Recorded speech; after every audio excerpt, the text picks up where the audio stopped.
Thank you very much. We are happy to be here today. 20th of November is Africa Industrialization Day that is celebrated this year.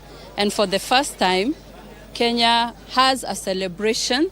This is the first industrialization conference in the country. And we are happy that we have good attendance. We have Her Excellency, the Chair COG, Governor Waiguru, and other renowned participants. In this conference, we will have conversations on how to spur manufacturing. We know that industrialization is catalytic to the economic growth of this country. And we are holding this conference at a time where you look at the statistics and the data available. Our contribution of manufacturing, the manufacturing contribution to GDP has dropped to 7%, and we need to have a resolve to increase that because it will create jobs, it will flourish our economy and make Kenya self-sufficient. Because if we are able to manufacture and to create the things we need for our use without any deficit, that for sure we will have jobs and we will have money in the pockets of everyone, and we will improve our cost of living. The county aggregation centers being set up in the counties. I'd like to know the role they will play in industrializing Kenya. The county aggregation and industrial parks is one of the revolutionary ideas that have come forth. It will increase industrialization, manufacturing, because if you have the aggregation centers for each county, we will have each county being able to manufacture the products that they have and using the resources that we have at the county level.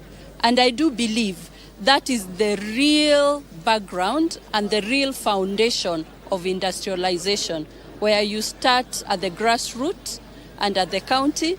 And I'm very happy because the county governments are the ones who are putting all the effort in that. We are supporting them. And I am sure Her Excellency, the Governor, will give that perspective from the county government. But we are really excited to partner with the counties. And when I visualize the future, when we have put up these kites, I don't think we will recognize our country anymore from what we know today. Maybe you can speak a little bit about the industrial parks and also the county aggregation centers. Where are we? How many have been set up? Let me start by first explaining what the county aggregation and industrial parks are.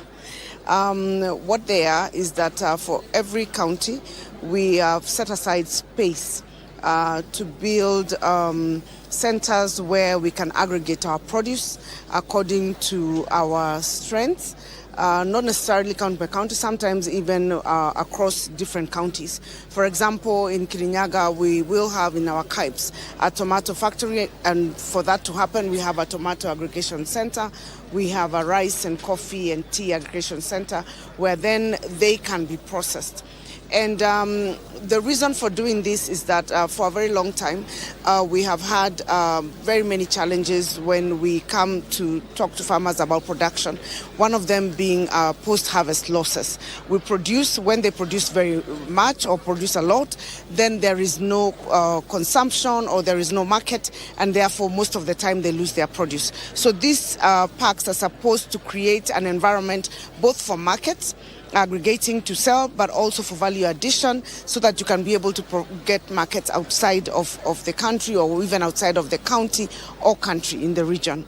The significance of that is also that they will not just provide a market for the farmers, for their produce, but they will also provide critical employment for our young people. We know very well that we're having a very huge proportion of our young people not employed, and these industrial parks, both during construction and when they are running, are supposed to provide employment. I'll give you an example. There are factories that are providing employment of about 1,000 people per factory. So if you're in a center and you absorb 5,000 people in every county, will have reduced significantly the level of unemployment. Now, to go to your first question on SEZs and the EPZs and what is the benefit of that, the SEZs, the special economic zones, and the EPZs provide an environment or a zone that is put specifically to attract investors. So when an individual or a company is making a decision to put in 1 billion shillings or 2 billion shillings of a factory in your locality, they need to know that their investment is going to be taken care of, that whatever it is they're investing for, they will get a return.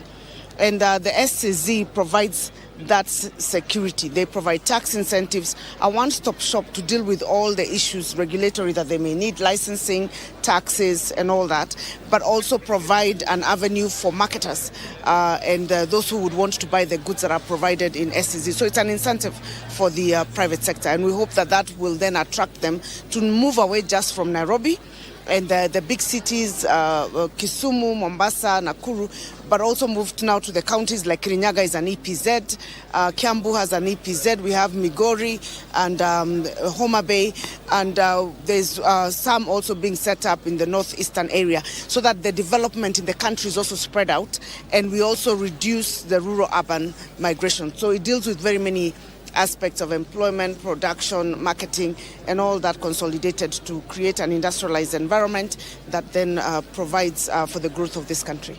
Thank you so much. Thank you. That has been the COG. That is, I know.